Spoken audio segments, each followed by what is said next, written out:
লক্ষ্যে পৌঁছানো অত্যন্ত কঠিন হয়। কেউ ভাবেন যে কেন এত কঠিন হয়, কেন এত কষ্ট করতে হয় লক্ষ্যে পৌঁছানোর জন্য। এই লক্ষ্য সরলভাবে কেন আমার কাছে চলে আসে না? চলুন আপনাকে একটা কথা বলি, যদি আপনার লক্ষ্য কঠিন না হয় তাহলে তাকে পাওয়া আপনার পক্ষে অসম্ভব হয়ে উঠবে। লক্ষ্যে পৌঁছানোর এই রাস্তায় আপনি যে কড়া রোদের সম্মুখীন হন, যার থেকে আপনি দূরে পালাতে চান, সেই রোদ আপনাকে প্রেরণা যোগায় যে আপনি এগোতে থাকুন। ভাবুন একজন যাত্রী যে কিনা নিজের লক্ষ্যের দিকে যাচ্ছেন, সেই পথে উনি যদি একটু ছায়া পেয়ে যান আর উনি ওখানে বিশ্রাম নেন, তাহলে তার সাথে তার ভাগ্য গভীর নিদ্রায় সেখানে বিলীন হয়ে যায়। তাই পরিশ্রমের কড়া রোদের থেকে কখনো দূরে পালাবেন না। জীবনে শুধু সামনে এগোতে থাকুন দৃঢ়তার সাথে। আর লক্ষ্য সরল হোক, কঠিন হোক বা অত্যাধিক কঠিন হোক, একটা কথা মনে রাখবেন, যে জীবনের লক্ষ্যে পৌঁছতে পেরেছে সে লক্ষ্য প্রাপ্তির জন্য আফসোস কখনোই করে না। রাধা রাধা। ধৈর্য, এই ধৈর্য কি কোনো গুণ, কোনো অনুভূতি, কোনো দৃষ্টিভঙ্গি? আমার জন্য ধৈর্য এক বাহন। আপনি হয়তো ভাবছেন এই কেমন বাহন? বাহন তো ঘোড়া হতে পারে, হাতি হতে পারে, উটও হতে পারে, কিন্তু ধৈর্যকে বাহন বানানো মানে? চলুন আপনাকে একটা কথা বোঝাই। পৃথিবীতে এমন কোনো বাহন নেই যে তার আরোহীকে আছড়ে ফেলেনি। সেটা উট হোক বা হাতি হোক বা ঘোড়া হোক, চলতে চলতে কখনো নড়বড় করেই বসে। তারপর সেই আরোহী পড়ে কারোর পায়, তারপর পড়ে তার নিজের নজরে। কিন্তু ধৈর্যরূপী বাহন কখনো কাউকে ফেলে না, কখনো না। না সেই আরোহী কারোর পায়ে পড়ে আর না তো নিজের নজরে। কারণ ধৈর্য আপনাকে বিবেক প্রদান করে, বিবেক আপনাকে পরিকল্পনায় সাহায্য করে, আর পরিকল্পনা প্রদান করে আপনাকে শক্তি, আপনার লক্ষ্যের দিকে অগ্রসর হওয়ার। বুঝলেন? ধৈর্যকে সঙ্গে রাখুন, নিজেকে আরো ধৈর্যশীল করে তুলুন। এই ধৈর্যের সাহায্যে আরোহণ করে দেখুন কিভাবে এই বাহন আপনাকে আপনার গন্তব্যে পৌঁছে দেবে। রাধা রাধা। সংসারে এমন একটা ভ্রান্ত ধারণা রয়েছে যে সবকিছু ভাগ্যের দ্বারা পাওয়া যায়, কিন্তু ভাগ্য, প্রারব্ধ এ তো সকলের জন্যই সমান হয়। এটা তো ব্যক্তির উপরে নির্ভরশীল হয়, তার আকাঙ্ক্ষার উপরে নির্ভরশীল হয়, বাসনার উপরে নির্ভরশীল হয়, স্বভাবের উপরে নির্ভরশীল হয় যে উনি সেটা নিয়ে কি করেন। দেখুন, এই প্রসাদ কিন্তু সকলকেই দেওয়া হয়, কিন্তু তা গ্রহণ করবেন কিভাবে সেটা ব্যক্তির উপরে নির্ভর করে। আপনাকে এক উদাহরণ দিই। যেমন ধরুন, দুজন মানুষকে আমি একটা করে মাটির ডেলা দিলাম, সেটা নিয়ে তারা কি করবেন? একজন মানুষ তার ছোট ছোট ডেলা বানাবেন আর পথযাত্রীদের ওপরে ছুঁড়ে মারবেন, হাসি ঠাট্টা করবেন, তাদের বস্ত্র নোংরা করে দেবেন, সেটাতেই উনি আনন্দ পাবেন। অন্যদিকে দ্বিতীয় ব্যক্তি সেই মাটির ডেলা দিয়েই নিজের জন্য একটা কুঁড়ে ঘর বানাবেন। সেই কুঁড়ে ঘর যা রোদেতে, বৃষ্টিতে, ঝড়ে তাকে সুরক্ষিত রাখবে। অনুভূতি, এই অনুভূতি বদলাতে শিখুন। এই অনুভূতি অত্যন্ত গুরুত্বপূর্ণ। ভালোবাসাতেও এই অনুভূতি হলো অত্যন্ত গুরুত্বপূর্ণ। ভালোবাসা সে বন্ধুর সাথে হোক, মা বাবার সাথে হোক, ভাই বোনের সাথে হোক, স্ত্রীর সাথে হোক, যে কারোর সাথে হোক। মনে রাখবেন, এই হলো সেই অনুভূতি যা আপনার ভাগ্য নির্ধারণ করে থাকে। তাহলে আসুন আমার সাথে প্রেমের অনুভূতি নিয়ে বলুন, রাধা রাধা। লক্ষ্য, পথ আর সাফল্য, এই তিনটেই একে অপরের সাথে জড়িত, কিন্তু অনেকবার মানুষ এদের ঠিকভাবে বুঝতে পারেন না। তারা ভাবেন যে যেরকম লক্ষ্য হবে সেরকমই পথ হবে, সেই মতোই লক্ষ্য কঠিন হলে পথ কঠিন হবে, লক্ষ্য সরল হলে পথও সরল হবে। যদি আপনাকে আসল সত্যের সাথে অবগত করাই, তাহলে দেখবেন সবকিছুই এর উল্টো। লক্ষ্য নিজের পথ বানায় না, পথ সেটাই যেটা আপনি স্বয়ং নির্বাচন করে আপনি নিজে বানান। সেই অনুসারেই আপনি আপনার লক্ষ্যে পৌঁছতে পারবেন। সেই জন্য জীবনে যখনই লক্ষ্যে পৌঁছানোর পথের বিষয়ে আপনি কোনো সিদ্ধান্ত নেবেন, তাহলে তা ভেবে চিন্তে নেবেন, কারণ এই পথ অত্যন্ত গুরুত্বপূর্ণ। পথ যদি শুভ হয়, তাহলে লক্ষ্য আপনা থেকেই শুভ হয়ে যায়। তাহলে আসুন আমার সাথে ভালোবেসে বলুন, রাধা রাধা। ভাগ্য আর কর্ম, এই দুই এমন শব্দ যাকে ঘিরে সমগ্র সংসার। কেউ বলে আমার ভাগ্যে এটা ছিল না, যা পেলে আমার জীবন অন্যরকম হতো। কেউ বলে আমার গত জন্মের কর্ম নিশ্চয়ই এমন ছিল, যে কারণে এই জন্মে এরকম ভাগ্য পেয়েছি আমি। এসব বাদ দিন আর একবার শান্ত চিত্তে ভাবুন। আপনি বুঝতে পারবেন যে ভাগ্য আর কর্ম এই দুই এই জন্মের। তফাৎ শুধুমাত্র এটাই যে যদি ভাগ্যের কথা বলা হয়, তাহলে আপনি এই ভাগ্যের থেকে যত বেশি আশা করবেন, তত বেশি নিরাশ হবেন আপনি। কারণ এই আশা আপনাকে কর্ম করা থেকে আটকায়। যদি কথা বলা হয় কর্মের, তাহলে নিজের কর্মের প্রতি যত বিশ্বাস রাখবেন, তত বেশি সফলতা আপনার কাছে আসবে। তাই একটা কথা মনে রাখবেন, ভাগ্য আপনার কর্ম নির্ধারণ করে না, কিন্তু আপনার কর্ম আপনার ভাগ্যকে অবশ্যই নির্ধারণ করে। রাধা রাধা। নাম কত সাধারণ একটা বিষয়। প্রত্যেক মানুষ যে জন্ম নেয়, তাকে একটা নাম দেওয়া হয়, যা সে পেয়ে থাকে তার মাতা পিতার দ্বারা, না হলে তার গুরুর দ্বারা, বা কোনো আত্মীয়ের দ্বারা, বা কোনো কাছের মানুষের দ্বারা। এই নামের সাথে সে আস্তে আস্তে বেড়ে ওঠে। কিন্তু এটাই কি সেই নাম? এই নামই কি সবকিছু? কখনোই নয়। একটা নাম সেটা যা আপনি জন্মের সময় লাভ করেন, যে নামে আপনি কর্মের পথে অগ্রসর হন। আরও একটা নাম সেটা যা আপনি আপনার কর্মের দ্বারা অর্জন করেন, আর এই নামেই আপনাকে সবাই যুগ যুগ ধরে মনে রাখে। আপনার আসল নাম সেটা নয় যা আপনাকে জন্মের সময় দেওয়া হয়েছিল। আপনার আসল নাম সেটা যেটা আপনি আপনার কর্ম দ্বারা লাভ করেছেন, কারণ সেই লাভের পেছনে প্রচুর প্রয়াস লুকিয়ে থাকে, অনেক পরিশ্রম লুকিয়ে থাকে। কিন্তু যদি আপনি চান যে মানুষ আপনার নাম মনে রাখে, তাহলে আপনাকে কর্মের পথে অগ্রসর হতেই হবে। শুভ কর্ম করতে হবে, অনর্গল চেষ্টা করে যেতে হবে, মহান কাজ করতে হবে। আর বিশ্বাস করুন, আপনি একটা মহান নামের ফল অবশ্যই লাভ করবেন। রাধা রাধা। আমি এখানে একা এই বনে বসে আছি, বাঁশি বাজাচ্ছি। কার জন্য? কে আছেন এখানে? কেউ নেই।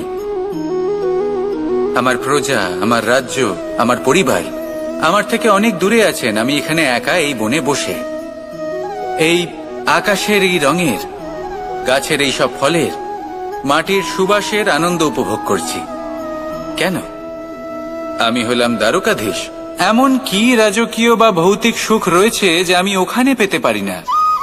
সবকিছুই পেতে পারি, তাও এখানে বনে একা বসে আছি। কোন সুখ খুঁজে চলেছি? একা থাকার সুখ।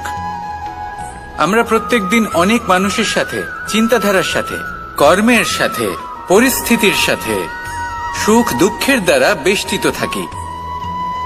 জীবনের এই চক্রে আমরা জড়িয়ে পড়তে থাকি। যতই আমরা এই সমস্যার সমাধান করি, আমরা ততই এতে জড়িয়ে পড়ি। আমরা এতটাই জড়িয়ে পড়ি যে যখন আমরা আয়নায় নিজেদের দেখি, তখন আমরা নিজেদের চিনতেই পারি না। এমন মনে হয় যেন আমরা নিজেদের হারিয়ে ফেলেছি। সেই জন্য প্রত্যেক দিন আপনি কিছু সময় নিজের সাথে কাটান একান্তে। এটা অত্যন্ত আবশ্যক। নিজের অস্তিত্বের গভীরে গিয়ে দেখতে শিখুন, নিজেকে বুঝুন। অদ্ভুত শান্তির অনুভূতি হবে। যেমন এই বায়ু, এই বৃক্ষ, এই পুষ্প, এই নিসর্গ, এদের মতো আপনিও কখনো একলা হতে শিখুন। কখনো নিসর্গের একটা অংশ হয়ে দেখুন। এই মন প্রসন্ন হয়ে বলবে, রাধা। একবার একটা শেয়াল বনে বিচরণ করছিল। ও একটা ছোট্ট শাবক দেখতে পেল। ও ভাবলো, আজ একেই আমি খাবার হিসেবে গ্রহণ করব। আশেপাশে দেখলো কেউ দেখছে না, তো কেউ ছিল না। আর সেই শাবকের ওপর আক্রমণ করল, যা হলো একটা ঘোর অপরাধ। বনের নিয়ম অনুসারে আপনি কখনোই শাবকের ওপর আক্রমণ করতে পারেন না। তারপর এই খবরটা যখন রাজা সিংহ জানতে পারলেন, সভার আয়োজন করলেন। কিন্তু সেখানে শেয়াল বলল, আমি তো এরকম কিছু করিনি। কিন্তু যদি আপনি এরকম বলেন, কোনো প্রমাণ দিন, এর কোনো সাক্ষী আছে? তখন রাজা সিংহ পেঁচাকে ডেকে পাঠালেন, যে সেই মুহূর্তে বৃক্ষের শাখার ওপর বসেছিল। সে সব কিছু দেখেছিল। পেঁচা সব সত্যি কথা বলল, আর শেয়ালকে মৃত্যুদণ্ড দেয়া হলো। এবার এই কাহিনী আমি আপনাকে কেন শোনালাম? কারণ মানুষও কখনো কখনো এরকম কর্ম করেন যা শিয়াল করেছে। এটা ভাবেন কেউ দেখছে না, যখন আমি অনুচিত কর্ম করতেই পারি। কিন্তু না, আপনি যাই করুন না কেন, কেউ না কেউ অবশ্যই তা দেখছে। কোনো ব্যক্তি না হলেও কোনো প্রাণী, না হলে কোনো যক্ষ বা দেব বা প্রেত। যদি এনারা কেউ না দেখেন, তাহলে ধরিত্রী মাতা দেখেন, যেখানে দাঁড়িয়ে আপনি সেই কর্ম করছেন, তাই না? তাই একটা কথা সবসময় মনে রাখবেন, কে দেখছেন কে দেখছেন না সেই বিষয়ে ভাবা ছেড়ে দিন। এটা খুব সহজ কথা। আপনি যদি উচিত কর্ম করেন, উচিত ফল পাবেন। যদি অনুচিত কর্ম করেন, তাহলে আপনি অনুচিত ফল অবশ্যই পাবেন। সেই জন্য উচিত পথে চলতে থাকুন, উচিত কর্ম করতে থাকুন, আর আমার সাথে ভালোবেসে বলুন, রাধা রাধা। বাহ, পুষ্পের সুবাস আমার খুব ভালো লাগে। অত্যন্ত সুন্দর হয় এই পুষ্প। এইভাবে চারিদিকে পুষ্প দেখে মন আনন্দিত হয়ে ওঠে। এবার আপনারা ভেবে দেখুন, আমার চারিদিকে পুষ্প নয়, আগুন আছে। তাহলে কি হবে? আমার শরীর কি জ্বলে যাবে না? অবশ্যই জ্বলবে। শরীরকে কি আগুনের তাপ সহ্য করতে হবে না? অবশ্যই সহ্য করতে হবে। এটাই হলো প্রকৃতির নিয়ম। এই নিয়ম কিন্তু আমরা সবাই জানি, কিন্তু আমাদের মধ্যে বেশিরভাগ মানুষ এই বিভ্রান্তি নিয়ে বাঁচি যে এই যে প্রকৃতির নিয়ম, তা আমার ওপর প্রযোজ্য নয়। তা কিন্তু নয়। আমাদের চতুর্দিকে এই যে নিসর্গ রয়েছে, আমরা তার কতটা ক্ষতি করি সেটা একবার ভেবে দেখুন। আমরা বনাঞ্চল জ্বালিয়ে দিই, বায়ু দূষিত করি, জল দূষিত করি, প্রাণীদের হত্যা আমরা করি। কেন? এই নিসর্গ আমরা নষ্ট করি, যদিও আমরা জানি যে আমরাও হলাম এই নিসর্গেরই অংশ। এবার দেখুন, শরীরের কোনো অংশে যদি আগুন ধরান, আস্তে আস্তে সমস্ত শরীরও জ্বলে যাবে। সেইভাবেই নিসর্গ যদি নষ্ট হয়ে যায়, তাহলে মনুষ্য জাতিও নষ্ট হয়ে যাবে। তাই এই যে নিসর্গ আপনি দেখছেন, এই পুষ্প, এই বৃক্ষ, বায়ু, জল, এদের সকলকে রক্ষা করুন, নষ্ট নয়। মনে রাখবেন, যদি নিসর্গ থাকে, মানুষ থাকবে। যদি নিসর্গ থাকে, তাহলেই জীবন থাকবে। আসুন আমার সাথে ভালোবেসে বলুন, রাধা রাধা। কারই না পছন্দ বলুন তো? অত্যন্ত সুস্বাদু হয় এই মধু, মিষ্টি খেতে হয় এবং তা শক্তিও প্রদান করে। এবং প্রত্যেকটি মিষ্টি পদার্থের মতোই এতেও খুব তাড়াতাড়ি পিঁপড়ে ধরে যায়। অন্যদিকে যদি নুনকে দেখি, তাহলে বছরের পর বছর রাখলেও এতে পিঁপড়ে ধরে না। এবার যদি কথা বলি বন্ধুত্বের, তাহলে বন্ধুত্ব নুনের মতো হওয়া উচিত, মধুর মতো নয়। যারা সামনে এলে শুধুমাত্র মধুর মধুর কথা বলবে, পরে এতে পিঁপড়ে ধরে যাবে, এটা নুনের মতো হওয়া উচিত। প্রকৃত বন্ধু হলো সে, যে সময় এলে পরে আপনার সামনে আপনার প্রকৃত সত্য তুলে ধরবে, তা সে যতই কঠিন হোক না কেন। আপনার দোষ, আপনার অপগুণ, আপনার খামতি আপনাকে বলতে পারবে, যাতে আপনি সেগুলো শুনে মেনে নিয়ে তারপর নিজেকে শুধরোতে পারেন। এটাই হলো প্রকৃত বন্ধুত্ব। কখনো নিজের জীবনের আশেপাশে মন দিয়ে দেখবেন, অনেক সময় এমন মানুষ থাকেন, অনেক বন্ধু থাকেন, যাদের দেখে আমাদের মনে হয় যে এনারা খুব কঠোর, এনাদের কথা খুব কটু। কিন্তু বেশিরভাগ এমন মানুষের মনটা যদি বুঝতে পারেন তাহলে দেখবেন তাতে কোনো মালিন্য নেই। এনাদের মন অত্যন্ত পবিত্র হয়। যদি আপনার জীবনেও এমন কোনো ব্যক্তি থেকে থাকে, এমন বন্ধু থাকে, তাহলে তাদের আগলে রাখুন আর আমার সাথে ভালোবেসে বলুন, রাধা রাধা। যতক্ষণ আমরা এই সংসারে জীবিত ততক্ষণ আমাদের সাথে সবকিছু থাকে। আমাদের ধন, সুখ স্বাচ্ছন্দ্য, আমাদের মিত্রগণ, আমাদের পরিবার, এই সমাজ, এই সবকিছু আমাদের সাথে থাকে। যেদিন আমরা এই সংসারকে ত্যাগ করব, এদের মধ্যে কেউ আমাদের সাথে যাবে না। না ধন, না স্বাচ্ছন্দ্য, না সম্পত্তি। এই সকল মানুষ, এই সমাজ, এরা শুধুমাত্রই শ্মশান পর্যন্ত আমাদের সাথে থাকতে পারবেন।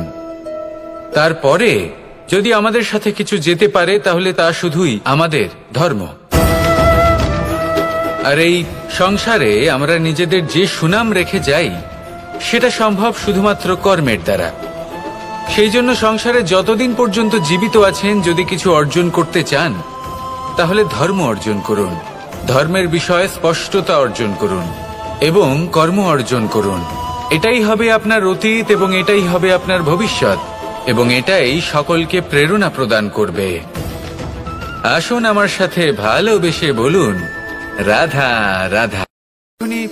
কোনো যাত্রায় যাব বলে মনে করি তখনই আমরা প্রস্তুত থাকি আসন্ন বিপদের জন্য বা সংকটের জন্য।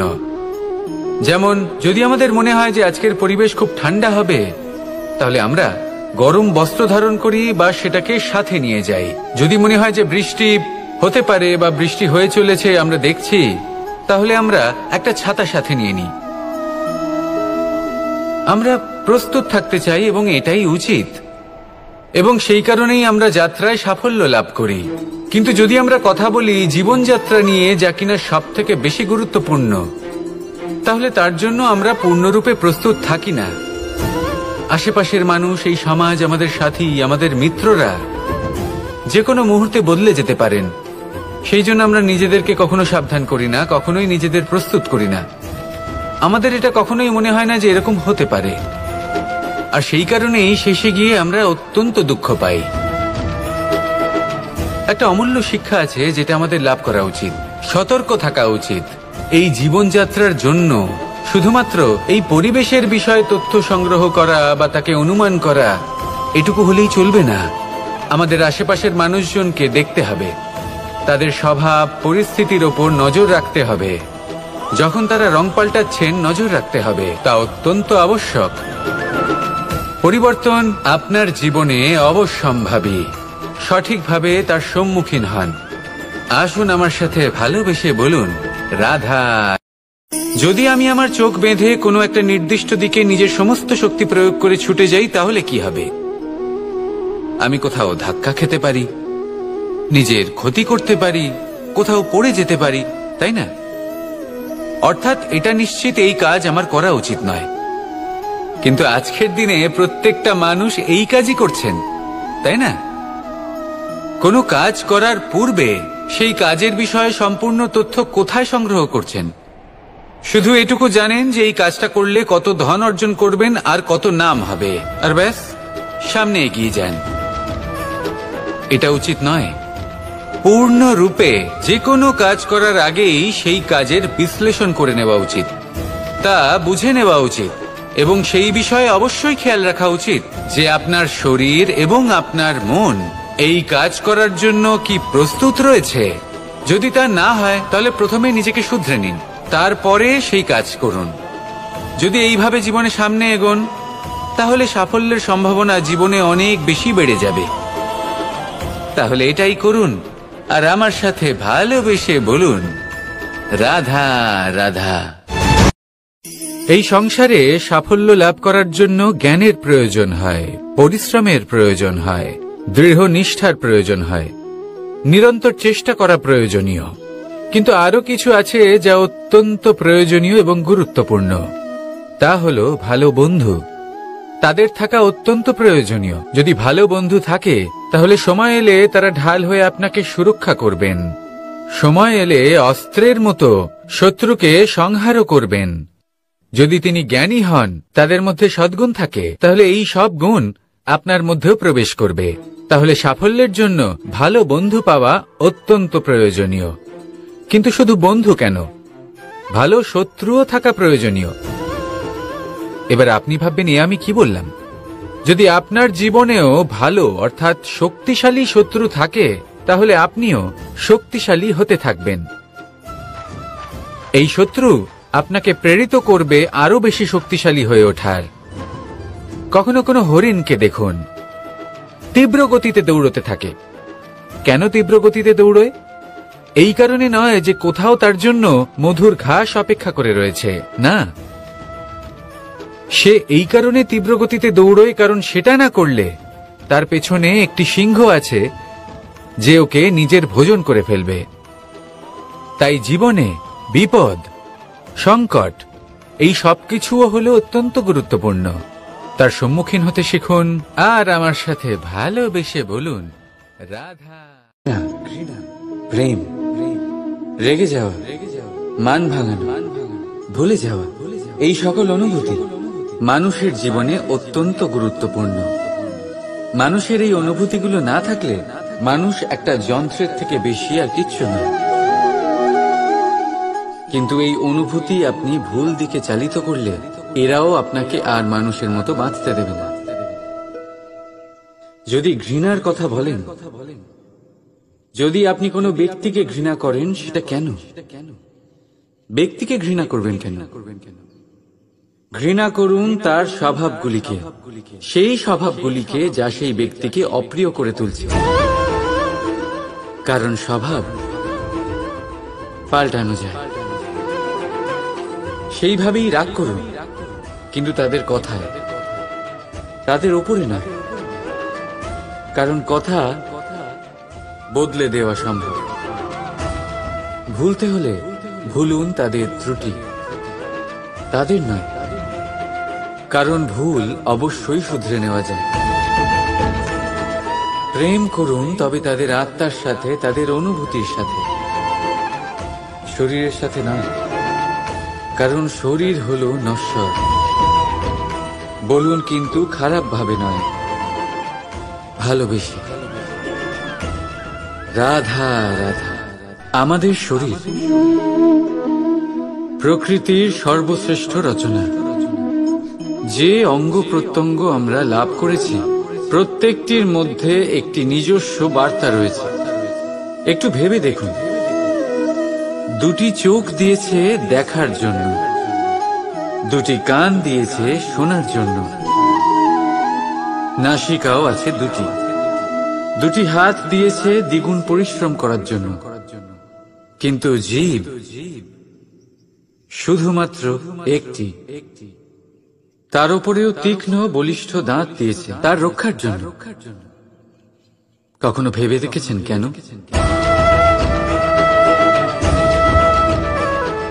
কারণ শব্দ আর শব্দের প্রয়োগ মানুষের সবচেয়ে বড় অস্ত্র, যার প্রয়োগ যত ভেবে চিন্তে করা যায়, মানুষ তার জীবনে ততটাই উপরে উঠতে পারে। তাহলে মনে রাখুন, দেখুন, শুনুন আর বুঝুন বেশি, বলুন কম। মানুষ বড়ই বিচিত্র প্রাণী। এই মানুষ যখন তার হাত খালি থাকে তখন তার চোখ স্বপ্নে ভরা থাকে। যখন হারাবার কিছুই থাকে না তখন অর্জন করার চেষ্টা করে যায় সে নির্ভয় হয়ে এগিয়ে চলে প্রত্যেক সংকট, প্রত্যেক বিপদের সম্মুখীন হয়ে। কিন্তু যখন হাত ভরে যায় তখন স্বপ্ন দেখাই বন্ধ করে দেয় সে। যা পেয়েছে তা যাতে হারিয়ে না ফেলে, সেই ভয়, সংকট ও বিপদের সম্মুখীন হওয়া বন্ধ করে দেয়। সেই পথটাই ভুলে যায় যাতে চলে সে সাফল্য অর্জন করেছে। এটা অনুচিত। জীবনে যে কোনো পরিস্থিতি আসুক, যে কোনো অবস্থায় থাকুন, আহ্বানগুলোকে স্বীকার করুন। কারণ যদি আপনি সেই আহ্বান স্বীকার করেন তবেই আপনি এই সংসারকে কিছু দেওয়ার উপযোগী হয়ে উঠবেন। যদি সফল হন তাহলে এই সংসারকে নেতৃত্ব দিতে পারবেন। আর যদি অসফল হন তাহলে শিক্ষা পাবেন যে কি করা উচিত নয়। তাই জীবনে আহ্বান স্বীকার করুন, দুশ্চিন্তা নয়। রাধা রাধা। আপনি এই সংসারে এমন অনেক মানুষ চেনেন যারা অত্যন্ত স্বার্থপর, যারা শুধুমাত্র প্রয়োজন পড়লেই আপনার কথা মনে করে। তাছাড়া বহু বছর তাদের দেখাই পাওয়া যায় না, কিন্তু যখনই তাদের আপনার সাহায্যের প্রয়োজন পড়ে হাত জোর করে আপনার সামনে এসে উপস্থিত হয়। বড়ই রাগ হয় এদের ওপরে, মন ভারী হয়ে ওঠে। মন এই কথাই বলে যে এই ব্যক্তির সাহায্য করা উচিত নয়, কিন্তু আপনি এরকম কখনোই করবেন না। আপনি বলবেন, কেন বলছি আমি এই কথা? মনে রাখবেন, আলোর খোঁজ মানুষ শুধুমাত্র তখনই করে যখন অন্ধকার গভীরতর হয়। তাকে স্বার্থপর ভেবে নিজের মনকে বিচলিত করবেন না। নিজেকে আলো মনে করে আনন্দে থাকুন। ভাগ্যবান মনে করুন নিজেকে, যে কারোর বিপদের সময় তার আপনার কথা মনে পড়েছে, যে আপনি এই সংসারে কাউকে সাহায্য করার যোগ্যতা রাখেন। এই জীবনে কেউ স্বার্থপর বলে নিজের দৃষ্টিভঙ্গি কখনোই পাল্টাবেন না। শুধুই নজর রাখুন নিজের পরমার্থের ওপরে। মন প্রসন্ন হয়ে বলবে, রাধা রাধা। মানুষ যখন সাফল্য অর্জন করে তখন তার মধ্যে জাগে অহংকার। আর এই সময় মানুষ সচরাচর একটা কথা ভুলে যায়, নত হতে। সে ভাবে যে আমি কারোর সামনে কেন নত হব? আর এটা এই কারণে হয় কারণ মানুষ এক গুরুত্বপূর্ণ কথা ভুলে যায়, যে এই সংসারে, এই জীবনে সে যা অর্জন করেছে নত হয়েই অর্জন করেছে। বাল্যকালে সে হাঁটতে শিখেছে এই মাটির কাছে নত হয়ে, পড়ে। বড়দের আশীর্বাদ নিয়েছে নত হয়ে। ফসল কাটার জন্য চাষিকে নত হতে হয়, কুয়ো থেকে জল তোলার জন্য কলসিকে নত হতে হয়। ঈশ্বরের থেকে আশীর্বাদ পেতে হলে তার কাছে মাথা নত করতে হয়। ঝড়ের মধ্যে গাছ সুরক্ষিত থাকে কি করে? নত হয়। সম্মান কি করে অর্জন করা যায়? নত হয়। কারোর সামনে নত হওয়া মানে নিজের আত্মসম্মান বিসর্জন দেওয়া নয়। তার অর্থ হল বিনম্র হওয়া। আমরা মানুষ, আর ওই আকাশের উচ্চতায় পৌঁছানোর জন্য আমাদের কোনো পাখির মতো ডানার প্রয়োজন নেই। শুধু যত নত হবেন ততটাই উপরে উঠবেন।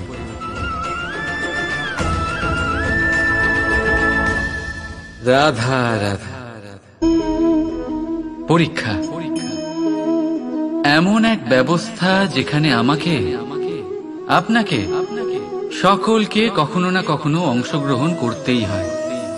মনে করুন নিজের বাল্যকাল। আপনি পরীক্ষা দিতে বসেছেন। তাদের মধ্যে কিছু বালক এমন হয় যারা সারা বছর পরিশ্রম করে, পড়াশোনা করে, মন দিয়ে পরীক্ষা দেয়। কিন্তু কিছু বালক এমন হয় যারা নিজের আশেপাশে বসে থাকা বালকদের নকল করে আর পরীক্ষায় কৃতকার্যও হয়ে যায়। খুব খারাপ লাগে এটা ভেবে যে কেউ বিনা পরিশ্রমে পরীক্ষায় কৃতকার্য কি করে হতে পারে। কিন্তু মনে রাখবেন, যারা নকল করেন তারা পরীক্ষায় কৃতকার্য অবশ্যই হয়ে যান, কিন্তু সফল না। কারণ আমরা এক বিশেষ কথা ভুলে যাই, যে প্রত্যেক মানুষের ব্যক্তিত্ব আলাদা হয়। আপনি অন্যদের নকল করে নিজের জীবন অতিবাহিত করতেই পারেন, কিন্তু যদি নিজের জীবনে সাফল্য লাভ করতে হয়, যদি নিজের জীবনে আনন্দ পেতে হয়, তাহলে মনে রাখবেন নিজের প্রশ্নগুলোর উত্তর জীবনে নিজেকেই খুঁজে বের করতে হবে। রাধা রাধা।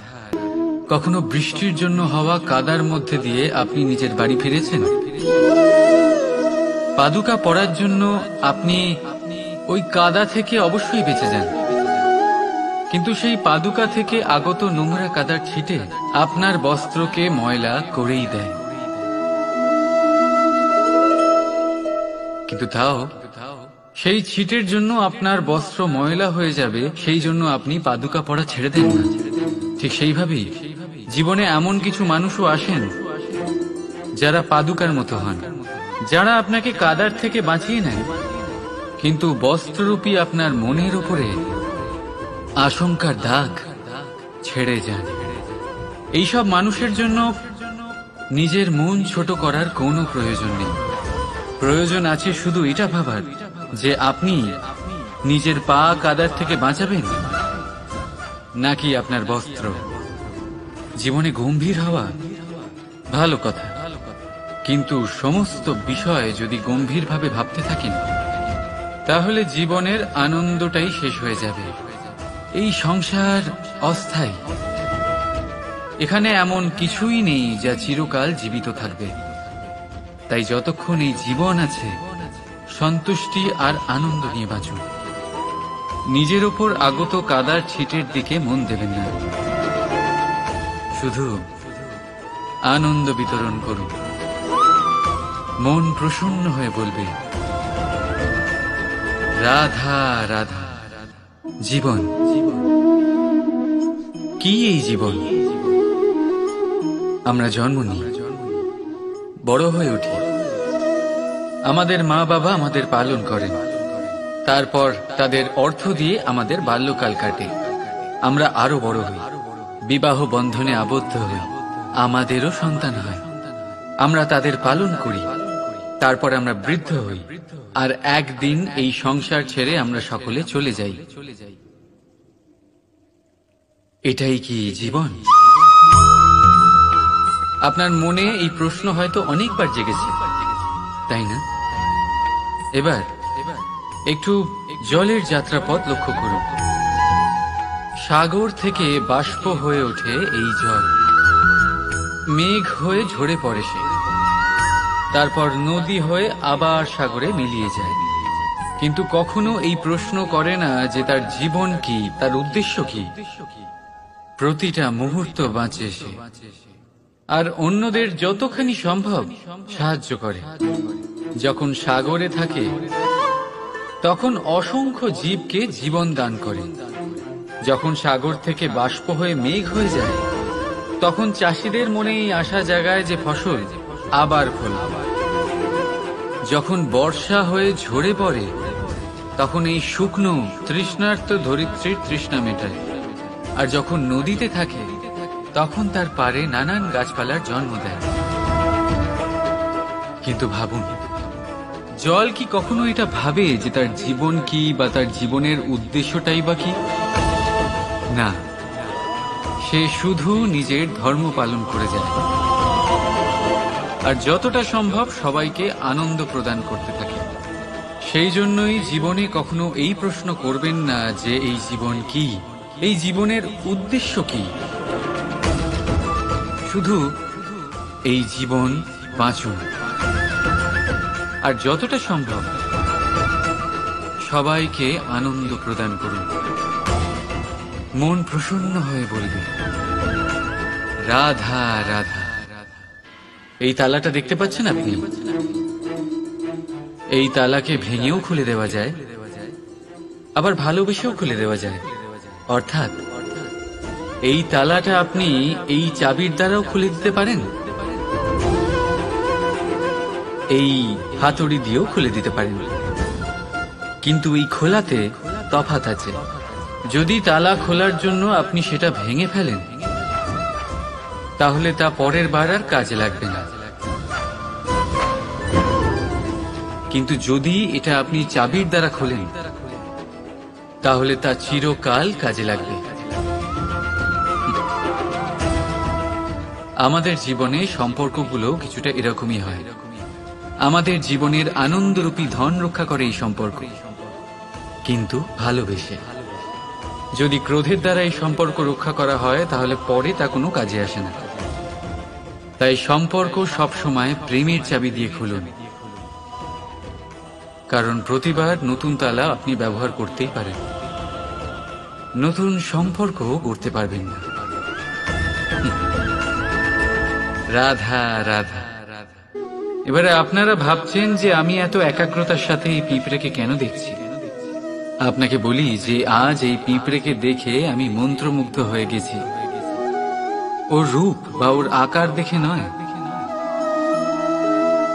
এই পিঁপড়ের প্রচেষ্টা দেখে।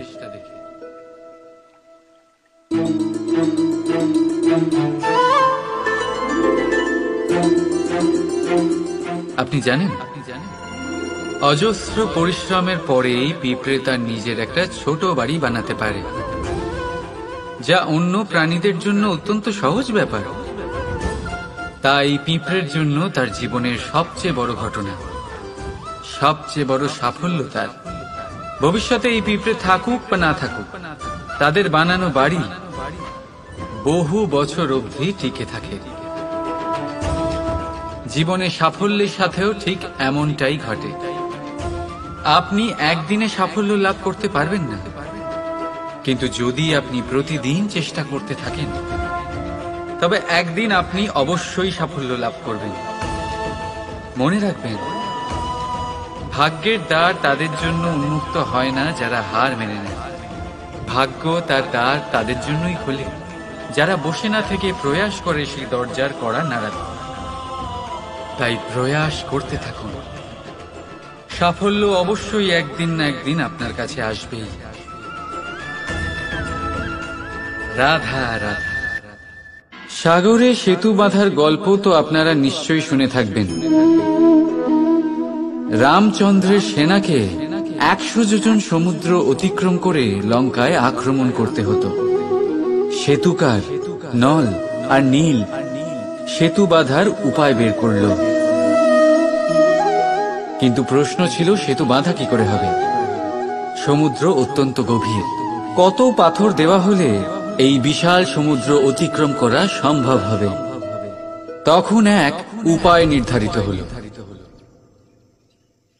পাথরের ওপর লেখা হলো রামের নাম, আর যখন সেই পাথরগুলোকে সাগরে ফেলা হলো, সেগুলো ভাসতে লাগলো।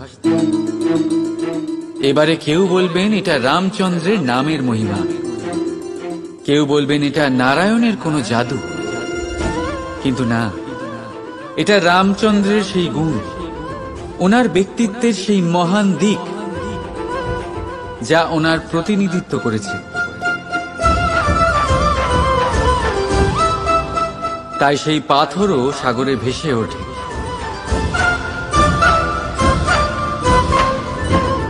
ঠিক সেইভাবেই যেখানে আমরা থাকি না, সেখানে আমাদের গুণ আমাদের প্রতিনিধিত্ব করে।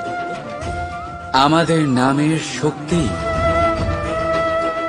আমরা নিজেরাই তৈরি করি, আমাদের কর্ম দিয়ে, আমাদের গুণ দিয়ে। এবার সিদ্ধান্ত আপনার যে আপনার নামের সাহায্যে কেউ বিপদ থেকে উদ্ধার হবে, নাকি আপনার দুষ্কর্মের ফলে কেউ ডুবে যাবে। ভালো করে ভেবে দেখুন। রাধা রাধা। কখনো কোনো পাখিকে দেখেছেন? যখন তারা ডিম পাড়তে প্রস্তুত হয়, তখন তারা সবচেয়ে আগে একটা স্থান খোঁজে, একটা স্থান যা বর্ষা, রৌদ্র আর শত্রুর থেকে সুরক্ষিত হয়। তারপর তারা বাসা তৈরি করে, তারপরেই ডিম পাড়ে।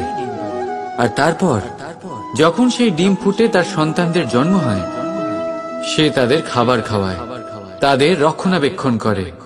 কিন্তু যখন তাদের ডানা গজায়, তখন না সে তাদের খাবার দেয় আর না তাদের বাসা বানাতে শেখায়। শুধুমাত্র তাদের উড়তে শেখায় সে। তারপর সেই বাচ্চারা আকাশে উড়তে শিখে নিজেরাই নিজেদের খাবার জোগাড় করতে শিখে যায়, নিজেরাই নিজেদের বাসা বানাতে শিখে যায়। আর আমরা মানুষেরা কি করি? আমাদের সন্তান বড় হয়ে যাওয়া সত্ত্বেও তাদের নিয়ে সর্বদা দুশ্চিন্তা করি। তার জন্য আমরা গৃহ নির্মাণের চেষ্টা করি। নিজের সন্তানকে আরো শক্তিশালী করে গড়ে তোলার বদলে তাকে আমরা দুর্বল করে দিই। জীবনে সেটাই করুন যা একটা পাখি করে। নিজের সন্তানকে আকাশে ওড়ার শিক্ষা দিন, সংস্কার দিন, আর একটা নির্দিষ্ট সময়ের পরে তাকে নিজের আকাশ নির্ধারণ করতে মুক্ত করে দিন। রাধা রাধা।